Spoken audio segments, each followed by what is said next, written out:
Assalamualaikum. Pada video cikgu yang lepas, kita telah mempelajari bagaimana mencari luas menggunakan konsep integration. Dan pada kali ini cikgu akan sambung sedikit lagi, iaitu membincangkan tentang isi padu.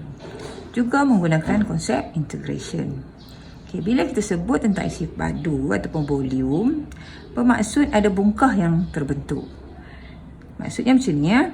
Okay, apabila satu kawasan di bawah graf yang kita tentukan limitnya, contohnya limit A hingga ke B, bahagian ini kita kisarkan. Contoh di sini kisarkan pada paksi X. Ya, maksudnya bahagian itu kita biarkan dia berputar ataupun berpusing ya, 360 darjah, dan dia akan membentuk satu bongkah.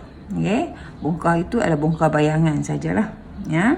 Dan itulah bongkah yang kita akan cari isi padu menggunakan integration. Okey, seperti luas juga, untuk isi padu ini kita perlu mengambil kira satu bahagian yang kecil, segi empat yang kecil. Di sini kita letak. Okay? Bila dia nipis macam ni, kita boleh menganggap ini Y lah. Okay? Dan di sini ialah delta X. Delta X. Okay, bila kita putarkan ataupun kita kisarkan, dia akan jadi begitu. Dia akan jadi begitu, dan ketebalan ni adalah tinggi silinder. Okey, macam tu. Ketebalan ni delta X lah ni, tebal. Jadi dia bentuk satu silinder yang sangat nipis seperti duit shilling. Jadi bagaimana mencari isi padu shilling ini? Isi padu I ialah pi J kuasa 2 T ataupun pi R square H. Okay, apakah jejari? Jejari ialah Y lah. Jejarinya Y, dan T dia ialah delta X. Jadi kita akan dapat pi Y kuasa 2 delta X tu kita jadikan dx, dan kita tambah dari A hingga ke B silinder, isi padu silinder yang kecil-kecil tu, dan itulah integration.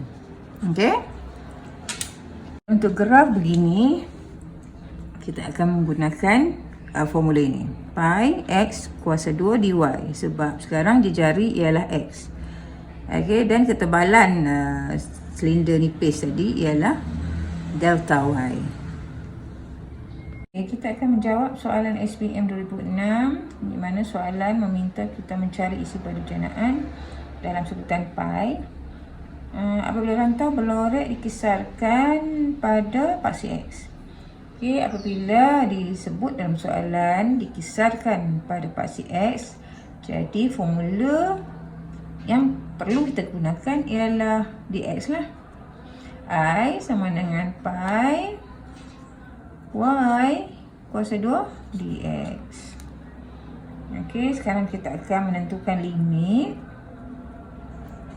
Limitnya ialah dari 0 hingga 2, sebab di sini adalah lintasan paksi X. Untuk graf, untuk lengkung ini kita samakan dengan 0 Y, jadi kita akan dapat X2, so sini 2, 0 hingga 2. Dan kita nampak di sini Y kuasa 2, jadi ini Y lah, ini Y dah ada kuasa 2, lepas tu kita nak kuasa 2 lagi, jadi dia akan jadi kuasa 4.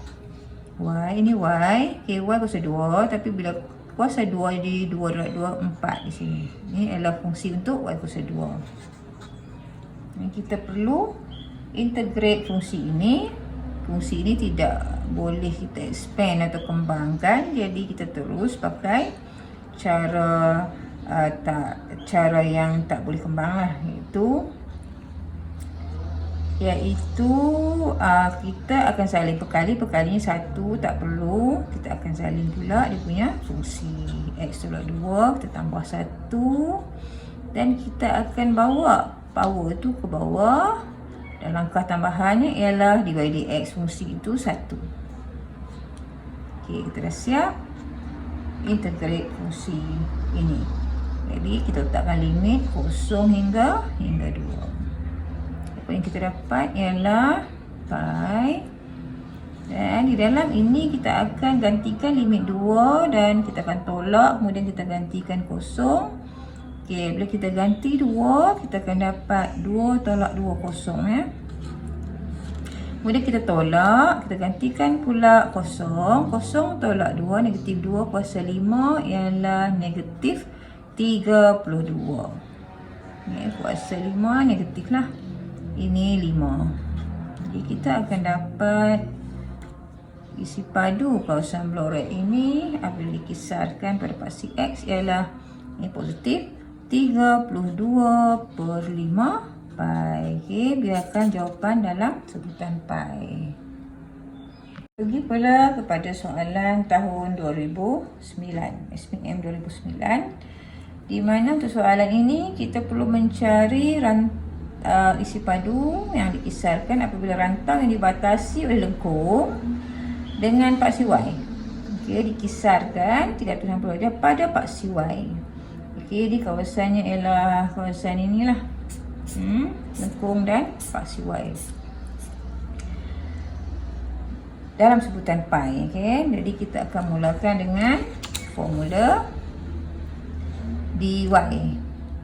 Diisi padu ialah pi integrate X kuasa 2 dy. Kali ini kita kisar di paksi Y. Jadi pi. Okay. Berapa dia punya limit? Sini kosong dan sini adalah apabila X kosong. Jadi bila kita dah cari X kosong, kita akan dapat 2 tempat untuk Y. X kosong jadi kosong sama dengan 4Y tolak Y kuasa 2. Kita akan faktorkan 4 tolak Y. Kita akan dapat 2 tempat lah. Y kosong dan Y 4. Kita dah dapat limit Sini 4.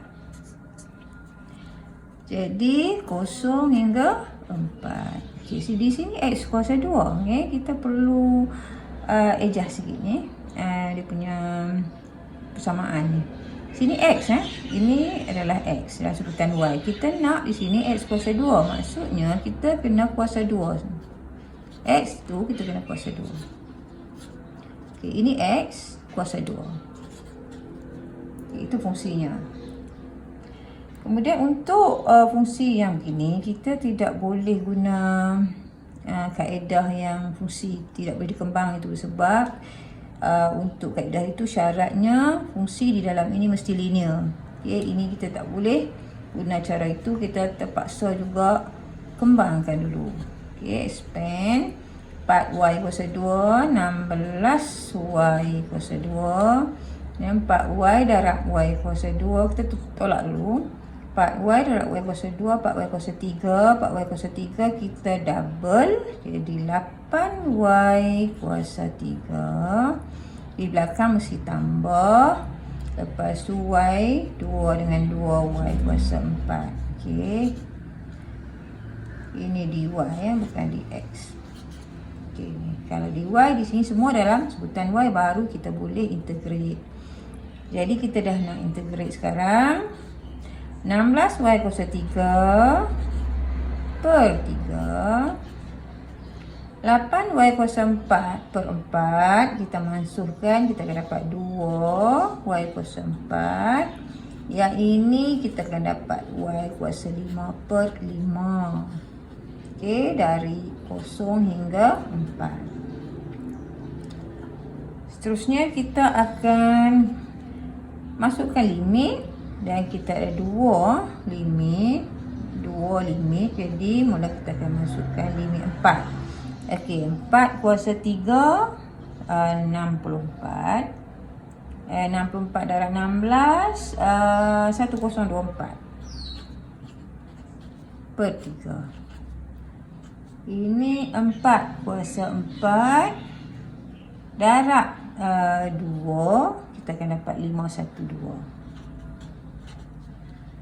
4 kuasa 5 1024 per 5 tolak.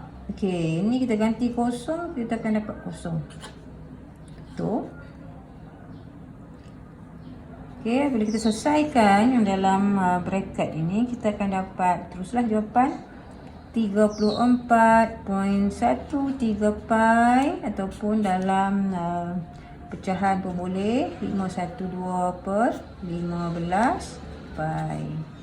Okey, itu saja untuk isi padu. Okey, sekian, terima kasih.